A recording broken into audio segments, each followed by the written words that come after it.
Praise the lord. దేవుని బిడ్డలారా, మీరందరూ ప్రభునందు ఆత్మలో బలవంతులవుతున్నారని, విశ్వాసములో సాగిపోతున్నారని మేము నమ్ముచున్నాము.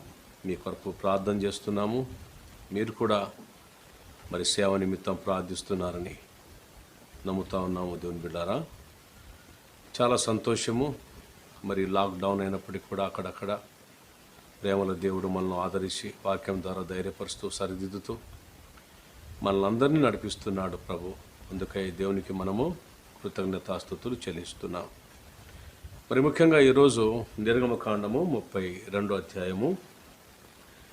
నిర్గమకాండము, బుక్ ఆఫ్ ఎక్సడస్, చాప్టర్ 32.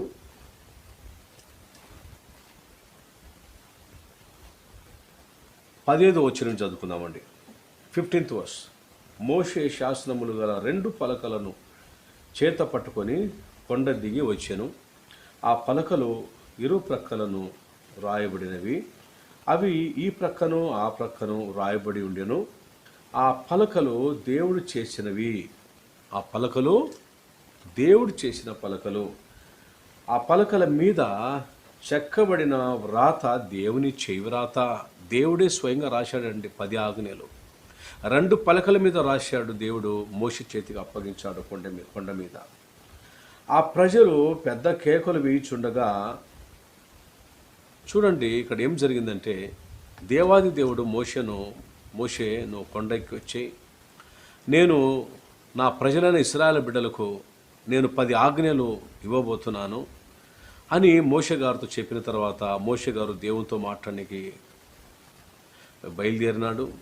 అలాగనే అక్కడ మరి మోషే దేవుని సన్నిధిలో మాట్లాడిన తర్వాత అక్కడ 10 ఆజ్ఞలు, ఆ 2 పలకలు సంపాదించుకొని కొండ దిగి వచ్చుచుండగా మోషే చెవులకు ఏమి వినిపించిందంటే, పెద్ద స్వరము అనగా జనసమూహం ఒక కేకలు వినిపిస్తుండగా మోషేకు ఇక యెహోషువ ఆ ధ్వని విని ఏమనుకున్నాడంటే, పాళెములో యుద్ధ ధ్వని అని మోషేతో చెప్పగా, అయ్యగారు మోషే గారు ప్రవక్త, ఈ ధ్వని యుద్ధ ధ్వని ఉన్నట్టుంది అని అంటాడు.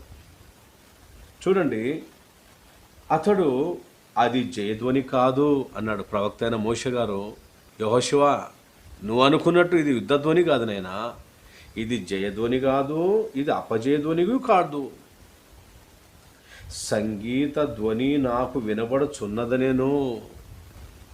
కల్పితము, అపవిత్రమైన సంగీతము, పరిశుద్ధ సంగీతం ఉంది, అపవిత్రమైన సంగీతం ఉంది. దేవుని బిడ్డలారా, మోషే గారు దేవునితో మాట్లాడి వస్తున్నాడు కాబట్టి, దేవుని ఆత్మను, దేవుని శక్తిని, దేవుని వెలుగును సంపాదించుకున్నాడు కాబట్టి ఎలాంటి ధ్వని అనేది గుర్తించగలుగుతున్నాడు. మనం కూడా దేవుని సన్నిధిలో ఎక్కువగా ప్రార్థనలో ఉన్నప్పుడు ఏది వినాలా, ఏది వినకూడదు, ఏది నమ్మాలా, ఏది నమ్మకూడదు, ఒకరు వస్తున్నారంటేనే వారు ఏ ఆత్మ చేత ఉన్నారో, లేకపోతే దేవుని బిడ్డారా జరగబోయే విషయం అది ఏమైతే ఉన్నదో దాని దేవుడు నీకు తేటగా తెలియపరుస్తాడు. నువ్వు ప్రార్థన పరుడివైతే, నువ్వు ప్రార్థన పరాలివైతే దేవుడు నీకు అన్ని తేటగా క్లియర్గా తెలియపరుస్తాడు. మోషే గారి పరిస్థితి మనం అదే చూస్తున్నాము. ఇది జయధ్వని కాదు, ఇది అపజయధ్వని కూడా కాదు. యెహోషువ, ఇది సంగీత ధ్వని, ఇది సంగీతము, అపవిత్రమైనది. ఏదో ఇశ్రాయేలు ప్రజలు పొరపాటు చేస్తున్నారయ్యా యెహోషువ, నాకు వినబడుచున్నది. నువ్వు అనుకున్నట్టు ఇది యుద్ధధ్వని కాదు, ఇది జయధ్వని కాదు, ఇది అపజయధ్వని కూడా కాదు అంటే, దేవుని బిడ్డారా, అతడు పాళెమునకు సమీపింపగా మోషే గారు అలాగని యెహోషువ పాళెనికి సమీప వస్తుండగా వాళ్ళ దగ్గరికి వస్తున్నారు. మోషే గారు 2 పలకలు చేతులు పట్టుకొని వస్తా ఉన్నాడు. ఆ దూడను వారు నాట్యమాడుటను చూచెను. బంగారముతో ఒక దూడను తయారు చేశారు ఇశ్రాయేల్ ప్రజలు, మొండి ప్రజలు తయారు చేశారండి.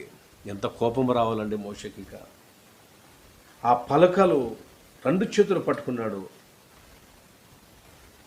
అందుకు మోషే కోపము మండేను. అతడు కొండ దిగువను తన చేతులలో నుండి ఆ పలకలను పడవేసి వాటిని పగలగొట్టెను. దేవుడే రాశాడే పలకల సంగతి కూడా మర్చిపోయాడండి. ఈ ప్రజలు చేసిన నేరము, ప్రజలు చేసిన పాపాన్ని బట్టి, దోషమును బట్టి మోషే గారు మండిపోయారండి. ఆ 2 పలకలు కింద పడేశాడు, పగలగొట్టాడు. ఛీ నీచులారా, దుర్మార్గులారా, ఎంత భయంకరమే మీరు. దేవాది దేవుడు మిమ్మల్ని ప్రేమించి బానిస జీవితంలో ఐగుప్తుల నుంచి మిమ్మల్ని బయటికి రప్పిస్తే మీరు తండ్రి అయిన దేవుని సృష్టికర్త అని యెహోవాను ప్రక్కన పెట్టి మర్చిపోయి బంగారపు విగ్రహాన్ని దూడను తయారు చేశారే, ఎంత నీచులయ్యా మీరు అని బాధపడుతున్నాడండి మోషే. కోపం రాదండి? సంఘములు కూడా తప్పు చేస్తుంటే సేవకులకు కోపం రాదా? కొంతమంది అబ్బా ఇంత కోపం ఉండొచ్చా? నీతి లేనివాడికి కోపం ఎందుకు ఉంటుందండి? నీతి లేని సేవకులకు కోపం రాదండి. ఎవరికి కోపం వస్తుందంటే సంఘములు ఎవరైనా పొరపాటు చేసినప్పుడు. ఏమండి, ఒక యవనస్తురాలు అన్న అయిన వరుస అయిన అతనితో పిచ్చి పిచ్చి తిరుగుతూ ఉంటే బెల్ట్ తీసుకొని కొట్టినానండి. తప్పు చేస్తే కొడతానండి నేను పబ్లిక్లో. నా భార్య ఆ అమ్మాయి తల్లి ముందే కొట్టాను. కొట్టన్నా దీన్ని చంపన్నా అంటది ఆ తల్లి. ఎందుకంటే ఆ తల్లి కన్నది కాబట్టి బాధ. దీని ప్రవర్తన సరిగా లేదు, మందిరానికి వస్తూ కూడా దేవునికి ఇష్టకరంగా లేదని. దేవుని బిడ్డారా, అన్న వరుస అయిన వాడిని తీసుకొని వెళ్ళిపోయిందండి. ఎంత నీచం, ప్రభువుకి ఎంత అవమానం. అలాంటి యవనస్తుడు ఈరోజు ఫెలోషిప్ అని తన ఇంట్లో ప్రతినిత్యం ఆరాధన జరుపుతూ ఉంటాడు. ఇలాంటి వ్యక్తికి సపోర్ట్ మన ఫెలోషిప్ వాళ్ళు, పెద్ద సేవకులు. ఎంత నీచం కదా! వాళ్ళ రికార్డు తెలుసుకోరు. ఆ అమ్మాయి ఎవరు, ఈ అబ్బాయి ఎవరు. ఏమండి, ఎంత భయంకరం! ఎలాంటి ప్రవర్తన కలిగి ఉన్నాడు ఈ సహోదరుడు. అన్నా వరుసైన వాడు వీడు ఏం చెప్పాలి? ఆ అమ్మాయి కంటే వయసుకు పెద్దవాడు. అతను చెప్పాల్సింది, అమ్మా ఇది తప్పు మనం చేయటము, నువ్వు నాకు చెల్లెల వరుస అవుతావు, ఇది దేవుని వాక్యానికి వ్యతిరేకము. ఆ యవనస్తుడు తన తండ్రి ఏమండి జీవించిన రోజులలో వేల లక్షల రూపాయలు ఇచ్చి ఇంజనీరింగ్ బీటెక్ చదివించాడండి. ఎన్నడూ కూడా తన తండ్రి దగ్గర తన పాపం ఒప్పుకొని యవనస్తుడు, డాడీ మీరిచ్చిన ఫీజు దిగమింగాను, తప్పుగా వాడుకున్నాను, చాలా చెడుగా నేను జీవించాను, ఫీజు కట్టకుండా నా ఇష్టానుసారంగా బ్రతికాను నేను. వాళ్ళ నాన్నగారు చనిపోయే వరకు కూడా తన పాపాన్ని ఒప్పుకోలండి ఈ దౌర్భాగ్యుడు యవనస్తుడు, దుర్మార్గుడు అండి. వాళ్ళ నాన్న కనీసం చనిపోబోతున్నా కానీ లాస్ట్ టైం ఒప్పుకోలేదండి. డాడీ నేను మిమ్మల్ని దుఃఖపెట్టినాను, మీ దగ్గర పాపము దాచిపెట్టాను, మీరు ఇచ్చిన సొమ్మును తిన్నాను, నేను సరిగా చదువుకోలేదు, నా సమయాన్ని నేను వ్యర్థపరుచుకున్నాను. తండ్రి చనిపోయినాడండి. మరి యవనస్తుడు ఎంత పశ్చాత్తాపడాల. తన తండ్రి గారు ఇచ్చే పెన్షన్ను అంతకుముందు తింటా ఉండేవాడు. మా డాడీ నరకానికి వెళ్ళిపోయి ఉంటాడు అంటాడు. ఇంత దుర్మార్గుడు అండి ఇతను. ఇలాంటి వారిని నేను సంఘమును ఉంచుకోనండి. వాక్యానికి వ్యతిరేకము. ఇలాంటి వ్యక్తులకు గుంటూరు పీటర్పాల్ గారు సపోర్ట్ అండి. తెలుసుకోవాలి చుట్టుపక్కల ప్రజలను. ఆ అమ్మాయి ఎవరు, ఈ అబ్బాయి ఎవరు, మన ఫెలోషిప్ పేరు ఎంత చెడ్డ పేరు. దానిలే గారు మెట్టి అలాంటి మెట్టండి. తప్పు చేసిన వారిని ఖండించాడు దానిలే గారు. లోపల ప్రేమిష్ట కంటే బహిరంగంగా గద్దిష్టమేనుంది బైబిల్లో. దేవుడు మోషే ఖండిస్తున్నాడు. మోషే కోప్పడ్డాడు. మోషే అన్నాడు, మరియు అతడు వారు చేసిన ఆ దూడను తీసుకొని అగ్నితో కాల్చి ఏం చేశాడు మోషే? వారు ఇశ్రాయేలు ప్రజలకు సిద్ధపరిచిన ఆ బంగారపు దూడను దాన్ని కాల్చివేసి అగ్నితో కాల్చి పొడి చేసి ఆ పొడిని నీళ్ళ మీద చల్లి ఇశ్రాయేలు అందరితో త్రాగించారు. అందరికి ఇచ్చాడు నీళ్ళు, తాగండి రానడు. మీరు చేసిన పొరపాటుకు మీరే బాధ్యులు, తాగండి. అప్పుడు మోషే, నీవు ఈ ప్రజల మీదకి ఈ గొప్ప పాపము రప్పించినట్లు వారు నిన్ను ఏమి చేసిరని అహరోను, వాళ్ళ అన్న ఉన్నాడు కదా, అహరోనా వీళ్ళందరూ నిన్ను ఏమి బలవంతం పెట్టారు ఈ తప్పు చేయడానికి? అసలు ఏమి జరిగింది? కారణం ఏంటి? వారు నిన్ను ఏమి చేసిరని అహరోను అడగగా, అహరోనుడో, నా ఏలినవాడా, నా బోధకుడా, నీ కోపము మండనీయకము. మండిపోతున్నాడండి మోషే. నాకు తెలిసిన మటుకు మోషే అంటేనే ఆ పేరుకే ఉందండి. చూడండి, రోషము. నా దేవుడు రోషంగల దేవుడు. నా దేవుని దుఃఖ పెడతారా మీరు? ఇంతగా ప్రేమించిన సృష్టికర్త అయిన యెహోవాను దుఃఖ పెడతావా మీరు? బాధ కదండి. అంత ప్రయాసపడి నడిపించాడే ఇంతమంది 6 లక్షల మందిని ఇశ్రాయేల్ ప్రజలను ఐగుప్తు నుంచి బయటికి తీసుకుని వచ్చాడు మోషే. ఎందుకు భారం ఉండదు? ఎందుకు బాధ ఉండదు? తప్పు చేస్తే ఎందుకు కోపం ఉండదు? కోపపడుడి గాని పాపము చేయకూడదు. ఇక్కడ పాపం చేయలేదే, నీతి కొరకు కోపడ్డాడండి. చూడండి తర్వాత చూస్తే, త్రాగించను అప్పుడు మోషే, నీవు ఈ ప్రజల మీదకి ఈ గొప్ప పాపం రప్పించినట్టు వారు నిన్ను ఏమి చేసిరని అహరోను ఉన్నాడు కదా. అహరోను అంటాడు, నా ఏలినవాడా నీ కోపం మడనీకము, ఈ ప్రజలు దుర్మార్గులను మాట నీ వెరుగుదు కదా. ఈ ప్రజలు దుర్మార్గులు కదా అయ్యా ఏలినవాడా, నీకు తెలుసు కదా అని అంటున్నాడండి అహరోను. దేవుని బిడ్డరా, దేవునికి కోపం అండి. ఇశ్రాయేల్ ప్రజలు న్యాయాధిపతులు 5:8 చూస్తాము. ఇశ్రాయేలీయులు క్రొత్త దేవతలను కోరుకొనగా, చూడండి ఎట్టుందో వీళ్ళ జారిపోయిన స్థితి చూడండి. న్యాయాధిపతులు 5:8 ఇశ్రాయేలీయులు క్రొత్త దేవతలను కోరుకొనగా యుద్ధము ద్వారముల యొద్దకు వచ్చెను. యుద్ధము ద్వారముల యొద్దకు వచ్చాను. ఎప్పుడైతే ఇశ్రాయేల్ ప్రజలు క్రొత్త దేవతను కోరుకున్నారో, పూజించారో, మొక్కుకున్నారో, సేవించారో, ఏమండి యుద్ధము వాకిడి దగ్గరనే పొంచి ఉంటుంది. సమస్యలు వచ్చేస్తాయండి. అనగా మీరు అనుకోవచ్చు, నేను ఏ దేవతను పూజిస్తున్నాను, నేను ఏ విగ్రహాన్ని పూజించడం లేదు కదా అని నువ్వు అనుకోవచ్చు. కానీ దేవుని వాక్యం కంటే, ప్రభు కంటే నిద్రను ఎక్కువగా ప్రేమించేవాది దేవతనే. డబ్బును ఎక్కువగా ప్రేమించేవా అది దేవతనే. నీ చదువుని ప్రేమించవా అది దేవతనే. వాక్యము చదవకుండా ఈరోజు చాలామంది ఒక దేవతలాగా పాఠ్యపుస్తకాలు చదవబాకని ఎవరు చెప్పారంటే, చదవాలండి, కష్టపడి చదవాలండి, ర్యాంకు తెచ్చుకోవాలి, పోటీ పడాలి, ఎగ్జామ్స్ రాయాలి, సెలక్షన్స్ అవి ఉంటాయి. కానీ దేవుని వాక్యము చదవకుండా నీవు దేవుని వాక్యాన్ని ప్రక్కన పెట్టి నీవు ఏదైనా సాధించాలనుకుంటే అది నీ భ్రమ, అది నీ అవివేకము అని నేను చెప్పగలను. నీ ఇంటి దగ్గరికే వస్తుంది సమస్య, శోధన, పాపము, నువ్వు తప్పించుకోలేవు. అది దేవత, అది విగ్రహారాధన పాపము. యేసు కంటే, వాక్యం కంటే నువ్వు ఎక్కువగా ఏదైనా ప్రేమించినా అది పాపము. ఇశ్రాయేలీయులు క్రొత్త దేవతలను కోరుకొనగా యుద్ధము ద్వారముల యొద్దకు వచ్చెను. యుద్ధముల ద్వారం యుద్ధకు వచ్చాను. చేతులార సమస్య తెచ్చిపెట్టుకుంటున్నావు యవనస్తుడా. దేవునికి సమయం ఇవ్వటంలే. ఏదో పేరుకు క్రైస్తవుడివి, క్రైస్తవురాలి అని చెప్పుకుంటున్నావు. కానీ వాక్యం ఉదయం లేస్తే వాక్యమే చదువు.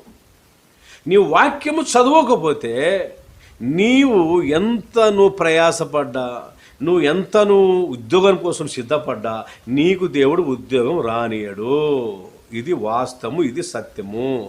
యేసు ప్రభు ఒక మాట అన్నాడు, నాకు వేరే ఉండి మీరు ఏమీయో చేయలేరు. కానీ దావీదు ఒక విశ్వాసము, దావీదు ఒక పోరాటమును చూస్తే కీర్తన గ్రంథము 27:3 దావీదు అంటాడు, నాతో యుద్ధము చేయుటకు దండు దిగినను.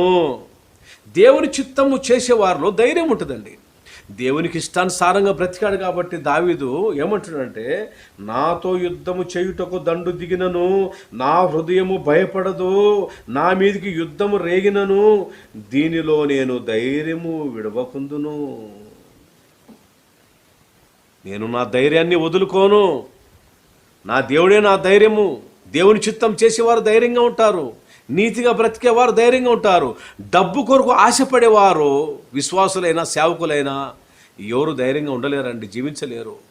పోరాటాలు వచ్చినప్పుడు, దుష్టశక్తులు నీ మీద కమరబడినప్పుడు, శ్రమలు, సమస్యలు నీ మీదకి వచ్చినప్పుడు నువ్వు వాటిని జయించలేవు బిడ్డ, నువ్వు జయించలేవు. ఎవరు తెలుసా జయించేది?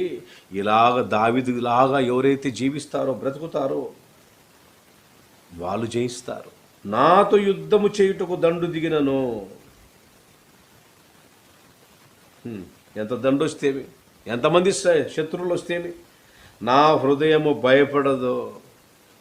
నీలో ప్రార్థనాత్మ వెళ్ళిపోయినప్పుడు, దేవునితో లింక్స్ని కట్టేనప్పుడు నువ్వు భయపడతావు.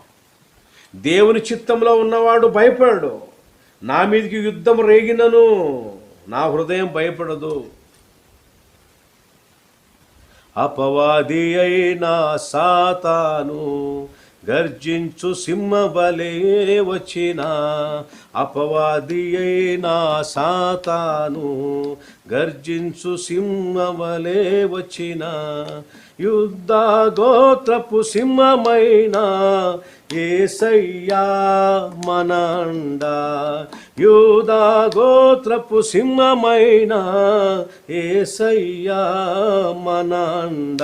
యుద్ధము యెహోవాదే, యుద్ధము యెహోవాదే, యుద్ధము యెహోవాదే, యుద్ధము యెహోవాదే.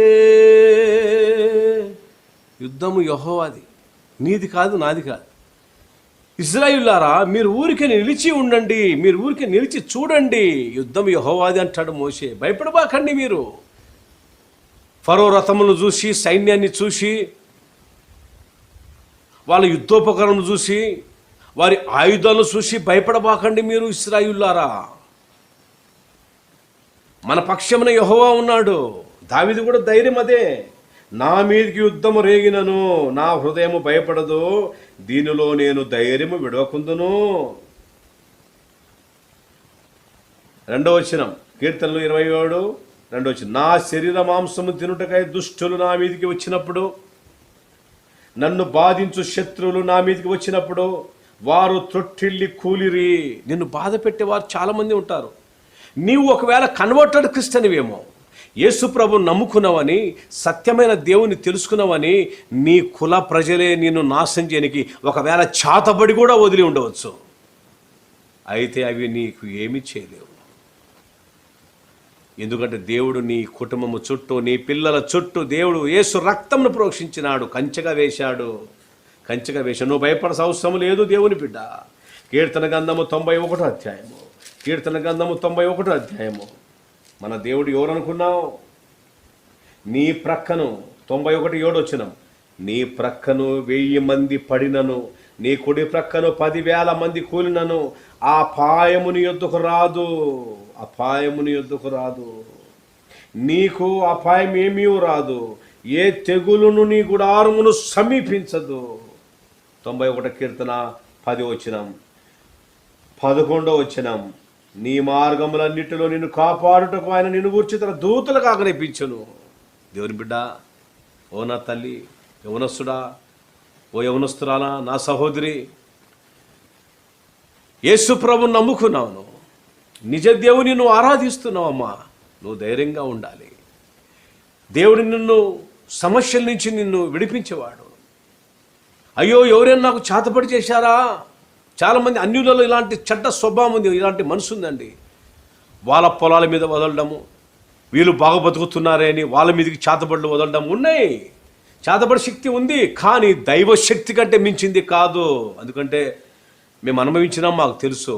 నా మీదకి చాలామంది వదిలారండి చేతబడి ప్రభావము. ఏమైంది? ఏమైనా చేసగలిగినారా? లేదు. అతడు నన్ను ప్రేమించుచున్నాడు గనక నేను అతన్ని తప్పించదును. నన్ను తప్పించాడు నా ప్రభు. నేను హాస్పిటల్లో పడే స్థితి కూడా యాక్సిడెంట్ జరగక ముందే నాకు చూపించాడు యేసయ్య. నేను నా ప్రభుని ప్రేమించాను. చనిపోయినా బ్రతికిన నా ప్రభుకని ఆనాడు అన్నాను, 97 సంవత్సరము, ఈనాడు కూడా అంటున్నాను. జాషువా డాన్లే గారిని కలవక ముందు చెప్పాను నేను పబ్లిక్. ఈరోజు జాషువా డాన్లే కలిసిన తర్వాత కూడా చెప్తున్నాను. జో గారు పరలోకానికి వెళ్ళిపోయిన తర్వాత కూడా ఈరోజు కూడా నేను చెప్తున్నాను. ఎందుకంటే నా ప్రభు అంటే నాకు ఇష్టం, నా ప్రభు అంటే నా ప్రాణం. నేను ఏ బర్త్డే ఫంక్షన్ చేసినా, ఏ వివాహ కార్యక్రమాలు చేసినా నేను వాక్యానుసారంగా చేస్తాను. నా దేవునికి ఇష్టమైంది చేస్తాను. ఎందుకంటే చీకటి శక్తులు ఒకవేళ మీదికి వచ్చినప్పుడు ఆ యుద్ధం నా ప్రభు చేస్తాడు. నువ్వు కలవరపడాల్సిన అవసరం లేదు నా తల్లి. అమ్మా, నువ్వు దిగులు పడవద్దు. ఈరోజు ఒకవేళ చీకటి నీ కుటుంబంలో ఏదైనా బలహీనత తెచ్చినప్పుడు కూడా don't bother about that. You forget everything. Because Lord is with you. The war is near to your house, but the main hero is Jesus, who is fighting behalf of you. నీ తరపున పోరాడేవాడు యేసు ఉన్నాడు. Be courage. Lord is with you. ఎప్పుడైతే నువ్వు ప్రభుని నమ్మినావు, చీకటి శక్తులు పారదోలినాడు యేసయ్య. నీ కిటికీలు ఎక్కవు, నీ గవాసి ఎక్కవు, నీ ఇంటి ద్వారం నుంచి రావు, ఏది కూడా రాదు. ఏ తెగులు నీ గుడారము సమీపించదు. ఏ తెగులు, ఏ అనారోగ్యం, ఏ జబ్బు, ఏ వైరస్ నువ్వు భయపడాల్సిన అవసరం లేదంటాడు. అతడు నా నామమును ఎరిగినవాడు, అతడు నా నామము ఎరిగినవాడు గనుక నేను అతని గనపరిచింది. వ్యాధులు మనలను పడద్రోసిన, బాధలు మనలను కృంగదీసిన, వ్యాధులు మనలను పడద్రోసిన, బాధలు మనలను కృంగదీసిన, విశ్వాసమునకు కర్త అయిన యేసయ్యా మన అండ, విశ్వాసమునకు కర్త అయిన యేసయ్యా మన అండ.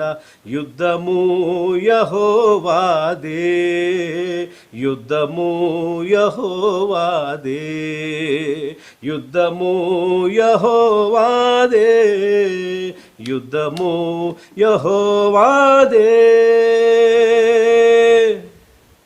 ఎవరిది యుద్ధము? కరోనాతో యుద్ధం చేయండి, కరోనాతో యుద్ధం చేయండి. ఎవరి వలన వద్దని కరోనాతో యుద్ధం చేయడానికి?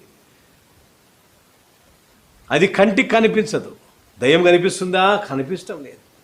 శత్రువు కరోనా, శత్రువు దయ్యము, శత్రువు అనారోగ్యం, శత్రువు. అయితే దేవుడు మనకు బలం ఇచ్చేవాడు. మన యేసయ్య ఎవరు?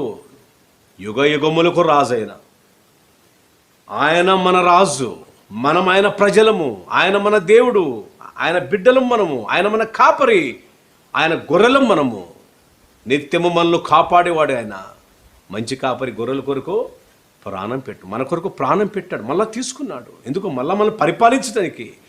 ఆయన ప్రభువారు చెప్పినట్టుగానే నేను చనిపోతాను, మరలా తిరిగి లేస్తానని ప్రపంచములో అలాంటి కార్యములు ఎవరు కూడా చేయలేదు. అందరూ పేర్లు పెట్టుకున్నారు, మేము భగవాన్లము, మేము దేవుళ్ళమని. కానీ యేసు తప్ప దేవుడు లేడు. There is no god in this world except only one saviour, Jesus Christ. He is the only one lord who is the saviour and the lover of sinners. పాపులను ప్రేమించేవాడు ఆయన. నా సహోదరి, నా సహోదరుడు, యెషయా గ్రంథం 41వ అధ్యాయము, యెషయా గ్రంథం 41వ అధ్యాయము 12వ వచనము. నీతో కలహించు వారిని నీవు వెదుకుదువు గాని వారిని కనుగొనలేకపోదువు, నీతో యుద్ధము చేయవారు మాయమైపోదురు. నువ్వు యేసు ప్రభువును నమ్ముకున్నావని ఎంతమంది శత్రువులు ఉన్నారో నీ బంధువులలో నాకు తెలియదు. కానీ ప్రభు ఒక మాట అంటున్నాడు, నీతో యుద్ధము చేయవారు మాయమైపోదురు, అబావులగుదురు. అడ్రస్ లేకుండా వెళ్ళిపోతారట, అడ్రస్ లేకుండా వెళ్ళిపోతారంటున్నాడు. ఇక్కడ యెషయా గ్రంథం 41వ అధ్యాయము, దేవుని బిడ్డారా, 41వ అధ్యాయము 12వ వచనం. నీతో కలహించు వారిని నీవు వెదుకుదువు గాని వారిని కనుగొనలేకపోదు. ఒక యవనస్తుడు, ఒక క్రైస్తవుడు, నామకార్థ క్రైస్తవుడు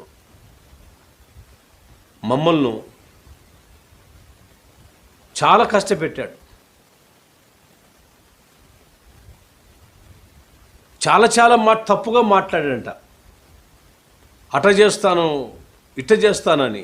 దేవుని బిడ్డారా, ఈరోజు దేవుడు అతనికి వాహనాలు లేకుండా పీకేసుకున్నాడు. ఇంట్లో నెమ్మది లేదు. పిల్లలతో, భార్యతో, తల్లితో ఊరిడిచిపెట్టి వెళ్ళిపోయినాడు. ఈరోజు బాల్య సలికెపార తీసుకొని కూలి పని వెళుతున్నారండి. మంచి జీవితం ఇచ్చాడు. సేవకుల దగ్గర ఉన్నంత వరకు చక్కగా ఉంటుంది జీవితము. దేవుని బిడ్డల ప్రార్థన వెలుగులో ఉన్నంత వరకు, కంచెలో ఉన్నంత వరకు క్షేమంగా ఉంటావు నువ్వు.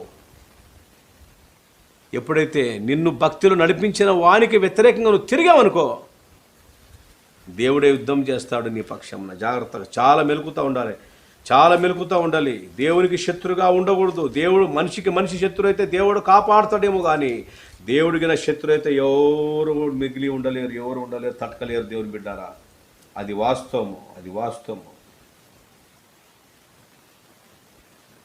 దేవుని పక్షమున ఉంటున్నావా? 26 వచనం. నిర్గమకాండము 32, 26 వచనం. నిర్గమకాండము 32, 26 వచనం. అందుకు మోషే పాళ్యము యొక్క ద్వారమున నిలిచి యెహోవా పక్షమున నున్న వారందరూ, యెహోవా పక్షమున అంటే అర్థం ఏమిటి? మోషే గారు, నా పక్షమునున్న వారందరూ నా యొద్దకు రండి, యెహోవా పక్షమునున్న వారందరూ నా యొద్దకు రండి అనగా లేవీయులందరూ అతని యొద్దకు కూడి వచ్చిరి. ఎప్పటికైనా సేవకుల పక్షమున ఉన్నవారు క్షేమంగా ఉంటారండి. ఓ నా సహోదరి సహోదరుడా, నీకు దీవెనకరంగా వాళ్ళు మార్గం చూపించి, నీ కొరకు భారంగా ప్రార్థన చేసి, ఆత్మీయంగా నడిపించి, నీ కుటుంబము పైకి లేవనెత్తే విధంగా ఎంతగానో వారు నీకు ప్రోత్సహించి, మరి ఇలాంటి కుటుంబాల కొరకు ఆత్మీయ తల్లిదండ్రులు వారు భారంగా ప్రార్థించినప్పుడు వాళ్ళ మీదకే తిరగబడితే దేవుడు ఊరుకుంటాడా? ఊరుకోడండి. నీవు వెదుకుదువు గాని వారిని కనుగొనలేకపోదువు, నీతో యుద్ధము చేయవారు మాయమైపోదురు, అభావులవుదురు, అడ్రస్ లేకుండా వెళ్ళిపోతారంట. నా సహోదరి, నా సోదరుడా, నువ్వు చేయాల్సిన పని, నేను చేయాల్సిన పని, మన మీదికి లేచే వారి కొరకు మనం ఏం చేయాలంటే ప్రార్థన చేయాలి. దేవుడే అన్ని చూసుకుంటాడు, దేవుడే మన పక్షమున పోరాడతాడు, ఆయననే మనకు విజయాన్ని ఇస్తాడు. రాజులు మనకెవ్వరు లేరు, శూరులు మనకెవ్వరు లేరు, రాజులు మనకెవ్వరు లేరు, శూరులు మనకెవ్వరు లేరు, సైన్యములకు అధిపతి అయినా యెహోవా మనండ, యుద్ధము యెహోవాదే, యుద్ధము యెహోవాదే, యుద్ధము యెహోవాదే, యుద్ధము యెహోవాదే.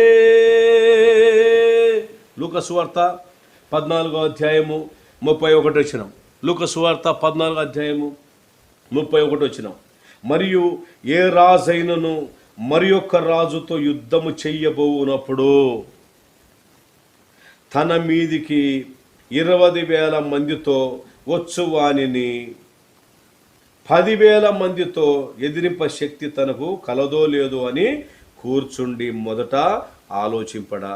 శక్తి లేని ఎడల అతడు ఇంకను దూరంగా ఉన్నప్పుడే రాయబారం పంపి సమాధానము చేసుకొనొచ్చును కదా. అంతే. శక్తి లేనప్పుడు ఏం చేయాలి? కాంప్రమైజ్గా సమాధానంగా వెళ్ళిపోదాము అనే ఆలోచన కలిగి ఉంటాడు ఈ తక్కువ సైన్యం ఉన్న రాజు, బలహీనుడు ఉన్న రాజు. ఒక యుద్ధం చేయాలంటే నీ బలం చూసుకోవాలి. చాలామంది జీవితాలలో రోజు ఉదయం లేస్తే వాక్యం చదువుకోరు, ప్రార్థన చేసుకోరు. ఆ సేవకులు ఇట్ట, ఈ సేవకుడు ఇట్ట, ఆ సంస్థ ఇట్ట, ఈ సంస్థ ఇట్ట, ఆ సేవకులు వాళ్ళ జీవితం ఇట్ట, వీళ్ళ జీవితం ఇట్ట, ఓడిపోతున్నారు. అందుకని కారణం ఏంటంటే చీకటి శక్తులు ఆ ఇంటి దగ్గర కాసుకొని ఉంటాయి. దాని దగ్గర ఒక చక్కని మాట అన్నారు. ఈ మారు మనసు లేని ప్రజలు ఎప్పుడైతే దేవుని బిడ్డలకు వ్యతిరేకంగా మాట్లాడతారో వారి ఇండ్లు నరకముగా మారుతాయి అన్నాడు దానిలే గారు, కీర్తిశేష దానిలే గారు. వారి కుటుంబాలు నరకముగా మారుతాయంట. ఎంత భయంకరమో దేవుని బిడ్డారా. ఎందుకు చీకటి శక్తులకు నువ్వు చోటిస్తావు, ఛాన్స్ ఇస్తావు, అవకాశం ఇస్తున్నావు, పట్టిస్తున్నావు? దుష్టుని తరుముకోవాలి. ఎవడు తరుముకుండే దుష్టుడు పారిపోను. ఎదిరించండి, అపవాదిని ఎదిరించుడి. ప్రార్థన ద్వారా ఎదిరించాలి, మాటలతో కాదు. చాలామంది ఊరికే పాటలు పాడుతూనే ఉంటారు, ప్రార్థన జీవితం ఉండదండి. పాటలు పాడండి అంటే ఈరోజు ఎన్ని మీటింగ్స్లో వెళుతున్నాం, ఎన్ని సంఘాలు చూస్తున్నాం. పాడబాకండి అని చెప్పడం లేదండి, పాడాలండి. పాటల ద్వారా దేవుని మహిమపరచాలి కదా. పాటలు పాడేవా? 3 పాటలు పాడావు. ఒక 15 నిమిషాలు 20 నిమిషాల పాటలకు నువ్వు సమయాన్ని నువ్వు కేటాయిస్తే కనీసం ఆరాధనకు, దేవుని స్తుతించుటకు, నీ పాపలు ఒప్పుకొని కనీసం గంట చేపను వాడుకోవా? ప్రజలతో మాట్లాడడానికి టైము, భోజనం తినడానికి టైం ఉంది ఎంతో, రెస్టారెంట్లోకి టైం ఎంతో ఉంది, పార్కింగ్ చేయడానికి టైము, వాకింగ్ చేయడానికి టైము, స్నానం చేయడానికి టైము, షాపింగ్ చేయడానికి టైములు, అన్ని టైములు ఉన్నాయి. కానీ ప్రేమగల దేవుని సన్నిధిలో గడపడానికి టైం ఏది? అందుకని చీకటి శక్తులు దాడి చేసినప్పుడు యుద్ధంలో ఓడిపోతున్నారు. దేవుని దుఃఖ పెట్టినప్పుడు ఓడిపోకుండా ఏం గెలుస్తారండి? దేవుని దుఃఖపెట్టిన వారికి జయిస్తారా ఎప్పటికైనా? ఎప్పటికి జయించలేరండి. న్యాయాధిపతులు 6వ అధ్యాయము 1వ వచనం చూసుకుందాం. న్యాయాధిపతులు 6వ అధ్యాయము 1వ వచనము. Judges chapter 6 and the verse 1 and 2. ఇశ్రాయేలీయులు యెహోవా దృష్టికి దోషులైనందున యెహోవా 7 ఏండ్లు వారిని మిద్యానీయులకు అప్పగించెను. ఎన్ని సంవత్సరాలంట? 7 ఏండ్లు ఇశ్రాయేలు దేవుని దృష్టికి తప్పు చేస్తే, పాపం చేస్తే, దుఃఖపెడితే దేవాది దేవుడైన యెహోవా యావే ఏం చేశాడు? ఇశ్రాయేలు ప్రజలను మిద్యానీయులకు అప్పగించినాడండి 7 ఏండ్లు. తర్వాత ఏమైంది? మిద్యానీయుల చెయ్యి ఇశ్రాయేలీయుల మీద హెచ్చాయను గనుక వారు మిద్యానీయుల ఎదుట నిలవలేక కొండలోనున్న వాగులను, గుహలను, దుర్గములను తమకు సిద్ధపరచుకొని దాక్కున్నారు. పరిగెత్తుకుపోయి చూడండి, సిగ్గు లేకుండా పోయి దాక్కుంటున్నారండి. అంతే. పశ్చాత్తాపానికి ఇష్టపడరు ప్రజలు. ప్రభువా, ఎందుకు వస్తున్నాయి ఈ పోరాటాలు? ఎందుకు మేము దెబ్బతినిపోతున్నాం ప్రభువా అని ప్రభుని అడిగితే యేసయ్య చెప్పడా? ఇశ్రాయేల్ ప్రజలకు అర్థమైందండి. దేవుని బిడ్డరా, ఇశ్రాయేల్ ప్రజలకు అర్థమైంది, మేమేంటి శత్రువు అయిన మిద్యానీయుల చేతులు 7 సంవత్సరాలు మేము పడ్డమేంటండి? ఇది మేము నిజ దేవుని ప్రజలము, ఇశ్రాయేల్ ప్రజలము, దేవుని చేత ఏర్పరచబడిన బిడ్డలము, జనాంగము కదా మేము. మరి మా పరిస్థితి ఏందండి ఇలాగుందని మిద్యానీయుల వలని బాధను బట్టి ఇశ్రాయేలీయులు యెహోవాకు మొరపెట్టగా యెహోవా ఇశ్రాయేలు యొద్దకు ప్రవక్తను ఒకరి పంపెను. అతడు వారితో ఇలాగూ ప్రకటించెను, ఇశ్రాయేలు దేవుడని యెహోవా సెలవిచ్చినది ఏమనగా, నేను ఐగుప్తుల నుండి మేము రప్పించి దాసుల గృహములో నుండి మిమ్మల్ని తోడుకొని వచ్చి తిని. జ్ఞాపకం చేస్తున్నాడు. అరే నాయనా ఇశ్రాయేలులారా, మరి మీరు ఈరోజు మిద్యాని చేతులు ఎందుకు మీరు అనగగొట్టబడుతున్నారంటే, మీరు చేసిన తప్పు, మీరు చేసిన దోషమును బట్టి. మీరు నా మాట వినరు కదా, వినేటట్టు నేను చేస్తాను. ఇప్పుడైనా పశ్చాత్తాపడరు కదా అని దేవుడు సంతోషపడుతున్నాడు. ఒక ప్రవక్తను ఏర్పాటు చేసుకున్నాడు, జ్ఞాపకం చేస్తున్నాడు. దేవుని బిడ్డలారా, తర్వాత గిద్యోను ఏర్పరచుకున్నాడు, తన పనిని జరిగించుకున్నాడు. దేవుని పని నమ్మకంగా చేసేవాళ్ళు కావాలండి. దేవుని దూతలకు చీకటి శక్తులకు పోరాటం, యుద్ధం అండి. ఎల్లవేళలో యుద్ధమే. కానీ దురాత్మలకు తెలుసు. ఏమి తెలుసా? భక్త సింగ్ గారు హెబ్రోన్ మెసెంజర్లో కొన్ని సంవత్సరాల క్రితం రాశాడు, ఈ దురాత్మలని మీటింగ్ చేసుకుంటా ఉన్నాయంట. మీటింగ్ చేసుకుంటున్నప్పుడు ఆ మీటింగ్లో ఇవన్నీ మాట్లాడుకుంటున్నాయంట. ఈ దయ్యాలు ఏమనంటే, మనం ఇన్ని కుటుంబాలను నాశనం చేయడానికి చూస్తున్నాం, ప్రపంచాన్ని మనము అల్లకొల్ల చేస్తున్నాం, ఎంతోమందిని కష్టపెడుతున్నాము, శోధిస్తున్నాం, బాధపరుస్తున్నాం. కానీ ఆఖరణ మనం అపజయపాలవుతాం, మనం ఓడిపోతాం. ఓడిపోయేది మనమే కదా. ఎంత మనము క్రీస్తు ప్రభు బిడ్డలను, దేవుని బిడ్డలు కష్టపెట్టినా ఆఖరణ మనము అపజయపాలవుతాము అని తెలుసా మాట్లాడుకుంటున్నంట దయ్యాలు. నా సహోదరి సహోదరుడా, నువ్వు ప్రభునందు విశ్వాసం వచ్చినావు, యేసయ్య నిన్ను ప్రేమించినాడమ్మా. నీ చుట్టూ ఎంతమంది శత్రువులున్నా, నువ్వు ప్రభు నమ్ముకున్నవన్నీ శత్రువులు, మీ బంధువులనే శత్రువులు ఉండొచ్చు. నువ్వు దిగులు పడకూడదు, నువ్వు ధైర్యంగా ఉండవు. అలాంటి కేసులు ఎన్నో వస్తున్నాయి మా దగ్గరికి. మేము ప్రార్థన చేస్తా ఉన్నాం. నువ్వు తప్పక జయిస్తావు. చీకటి శక్తుల మీద నువ్వు జయిస్తావు.